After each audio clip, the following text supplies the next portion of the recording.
Howdy. I was about to make a video about weather, field observations, but this just popped up in my newsfeed. And let's just have a quick read through that. It's from phys.org 6 hours ago. Anger found to be the primary driver of climate activism. Yes, might be. Maybe it's the anger about the disinformation about the whole thing. A trio of psychologists at the Norwegian Research Center and the University of Bergen's Norway Center for Climate and Energy Transformation has found via a survey that the chief motivating factor that gets people to participate in climate activism is anger. In their study reported in the journal Global Environmental Change, Thea Gregersen, Gisle Andersen, and Endre Dvinreim surveyed more than 2,000 Norwegian adults about their feelings regarding climate activism related to slowing climate change. Slowing climate change, what does that mean? I don't know. Prior research has shown that climate change could be slowed, stopped, or even reversed by the cessation of greenhouse gas emissions and implementations of technology that removes greenhouse gases from the atmosphere. Unfortunately, little progress is being made on either front. I have to admit, this is really hard to read, because there are already now so many things which are really strange to read. That removes greenhouse gases from the atmosphere. So let's hop quickly over to Ontario. Supplemental carbon dioxide in greenhouses. Learn about benefits, timing, and sources of carbon dioxide for supplementation on plant growth and production within the greenhouse environment. The benefits of carbon dioxide supplementation on plant growth and production within the greenhouse environment have been well understood for many years. Carbon dioxide, CO2, is an essential component of photosynthesis. Photosynthesis is a chemical process that uses light energy to convert CO2 and water into sugars and green plants, which we are eating. And the animals some people are eating the green plants. Carbon dioxide is an essential component of photosynthesis. Let me just say it once again. Carbon dioxide is an essential component of photosynthesis. Photosynthesis is a chemical process that uses light energy to convert CO2 and water into sugars and green plants. Yes, that's why they are pumping it into the greenhouses. Maybe that's why they are called greenhouse gases, because they are the food for the plants. But enough about this particular topic. I just ran across this other article. Europe Electromagnetics and Weather Occurrences. This is a playlist of mine. Obviously, it has already 41 videos. The most recent one I did 2 weeks ago, a big storm got repelled by the surface conductivity anomaly. And the Port of Tonga hammered by lightning. The thing is that there is stuff in the ground which will gain in importance in local weather occurrences, depending on what is in the ground and where you are on Earth. But they are gaining more and more importance because Earth magnetosphere is weakening, and that means that magnetic imprints in Earth's crust will have more and more influence on local weather, like we have here in eastern Finland, that it seems that it is rather charged. The ground here is rather charged, and I have been talking about this It seems to be positively charged because it seems to create a counterclockwise vortex. In other words, a counterclockwise vortex here in the northern hemisphere means a high pressure system, but this means there isn't too many clouds. Because it's a high pressure system, the sun is shining, you know? Let me show you first quickly a paper. Yeah, and this is also a test, because this is still available on the internet, I guess. And it is a very interesting paper. Crustal conductivity in Fennoscandia, a compilation of a database on crustal conductance in the Fennoscandian shield. Let's see how long this is still on the internet after my video. This wouldn't be the first time if something like this would just ominously disappear from the internet. I will put a link below to that, you can check it out. So now there are several people who made this very cool paper. A priori knowledge of large-scale subsurface conductivity structure is required in many applications investigating electrical properties of the lithosphere. A map on crustal conductivity for the Fennoscandian shield and its surrounding oceans, sea basins and continental areas is presented. The map is based on a new database on crustal conductance, i.e. depth-integrated conductivity, where all available information on the conductivity of the bedrock, sedimentary cover and seawater are compiled together for the first time for the Fennoscandian shield. Yes, they are talking about the bedrock, they are talking about the sedimentary cover, and they are talking about the seawater. But I went through those. There are several papers I checked out, there are several maps. And it's a very, very, very cool and interesting paper. But it's missing one crucial thing, which I find very interesting. It is the fact that despite they're talking about sedimentary layers and bedrocks and stuff like that, like similar things, different kinds of rocks, geological occurrences and stuff like that. But they don't mention one single time any metal. No copper, no gold or whatsoever. In basically none of the papers, at least I have been looking at, relating to this paper. Because that's a compilation. We have, let's see how that works. If I click on that, yeah, maybe it works, maybe it doesn't. Conductivity anomalies. Outokumpu. I have been talking about Outokumpu many times. You can check out my Finnish Copper playlist where I've been talking about Outokumpu many times. And this is jumping around all the time, it's very annoying. Outokumpu. I'm somewhere here.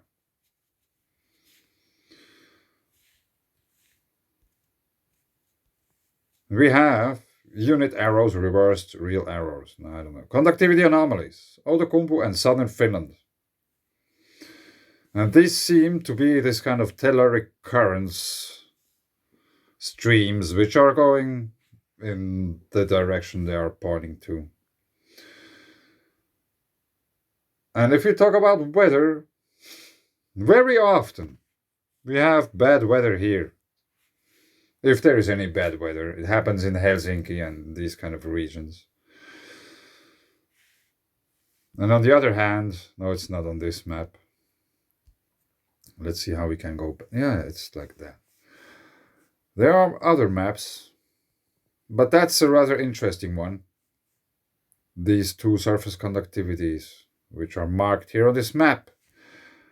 And actually, I forgot to mention that here somewhere is the Kursk magnetic anomaly. Somewhere here. Now let's scroll down still a little bit. There are several pictures here. That's another one, a very interesting one. Yeah. Karelian province and stuff like that. What does it say about those dashed lines? Now this doesn't really work, that's really annoying.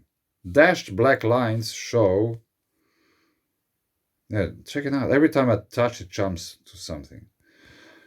Dashed black lines show the position of the axis of the conductivity anomaly mapped by magnetometer arrays. Surface conductivities. One goes like that, and the other one goes somewhat perpendicular to that. Scrolling even further down, where are those colorful pictures? Yeah, that's a very cool paper. I really recommend you to read that. And if you find any word about metal, about copper, gold, iron, or whatsoever, tell me. Because I find it very interesting that so many people created such an amazing paper and not mentioning metal occurrences once. You know, how is that possible? Now we have the colorful maps I have been talking about. And I have been showing this one. 0 to 60 kilometers. There are other ones, obviously. 30 to 60 kilometers. 0 to 10 kilometers. 10 to 30. So that's a screen video I made of an overlay, and it's about weather. And this is maybe the 0 to 10 kilometer depth, I don't know. One of those maps we just watched about surface conductivities in Scandinavia. Now let's just have a look at this overlay, sketchy overlay video I made some time ago. And it's a bit a pity I should have taken another one, because this bow here and the southern Finland you can't really see here. Yeah, you can.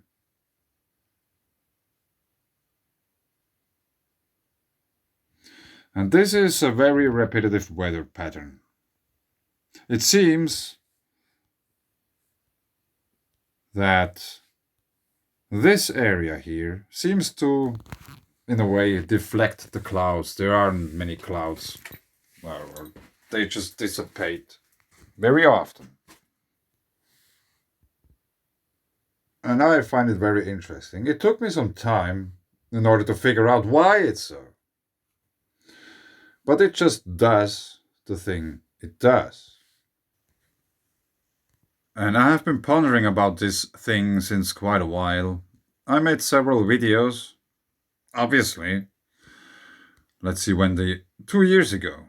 Kursk magnetic anomaly.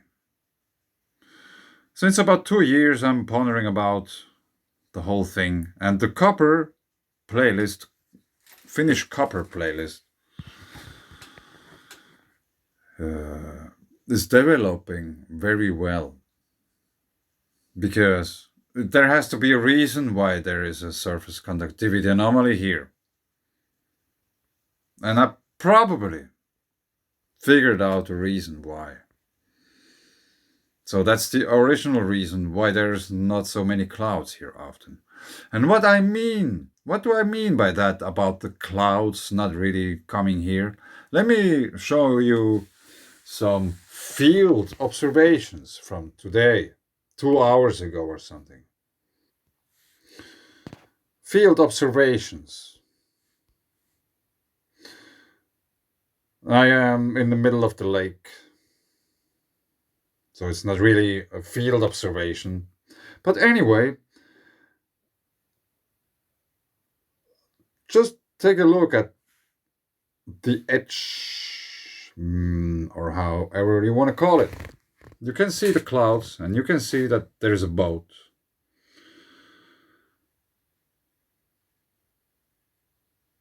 And there are clouds all around this area.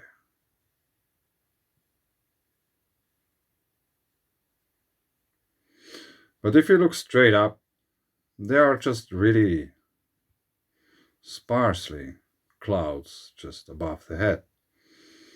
And now at this, I took an earlier video. There's maybe 2 or 3 videos I took from the same thing. But there hasn't been any clouds above my head, but all around. They didn't really change too much. They were just a little bit like that. And they even got less.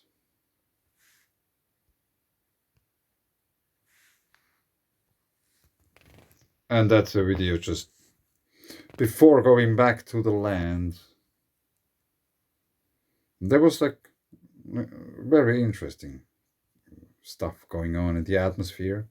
And I think I tried to take a picture of that particular thing here. It's not really well visible, but there's something going on in the south, obviously. But no clouds here, also, obviously. And if you take a look at the satellite map from Windy, for example, I'm somewhere here, approximately.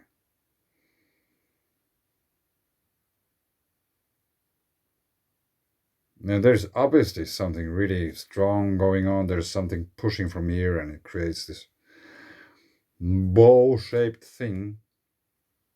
And there's something pushing from the north. But here, this region, there's nothing really going on.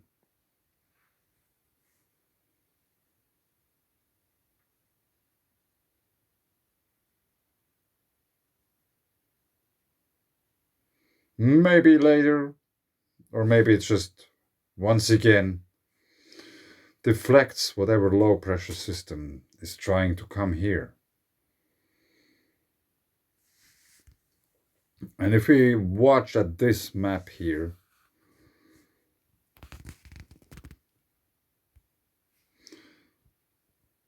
the surface conductivity anomaly goes somewhat like this.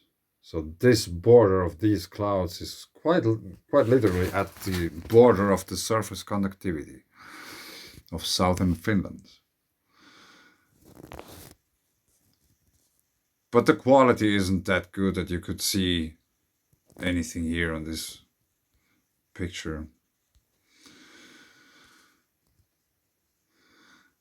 And that's one of the other videos I took about the same thing. It's amazing. You can see all kinds of activities in the clouds all around us, but not above us.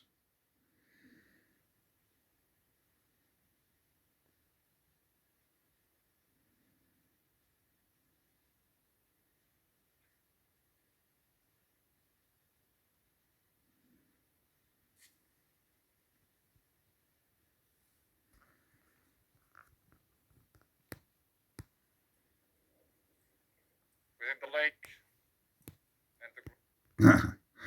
Yeah, I was actually talking then. My son was a little bit wondering why is he talking strangely. But anyway, field observations about the surface conductivity anomaly here in Finland. Let's end with this nice streak in the clouds. It was very interesting to observe that too.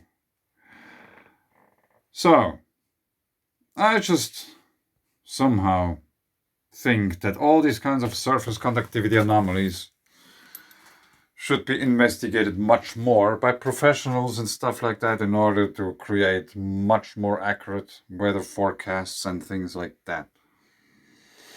It might be important for many people. There has been some water incidents in Central Europe, Switzerland, Germany, and stuff like that. Some floods just recently. Maybe they are going to continue. And if they would figure out about surface conductivity anomalies, they could maybe warn people better. But this is just what I think. I just thought I'm gonna share some field observations And it's much easier to take a surround picture from a place where you can actually see around and not just one side if you're standing in front of the forest. Here you can see all around, and obviously everywhere else are clouds except above us. Yeah, and I think it has to do something with copper. I think it has to do something with sulfur. I think it has to do something with Venus and other things. Yeah, that's all very interesting. Thanks. Bye.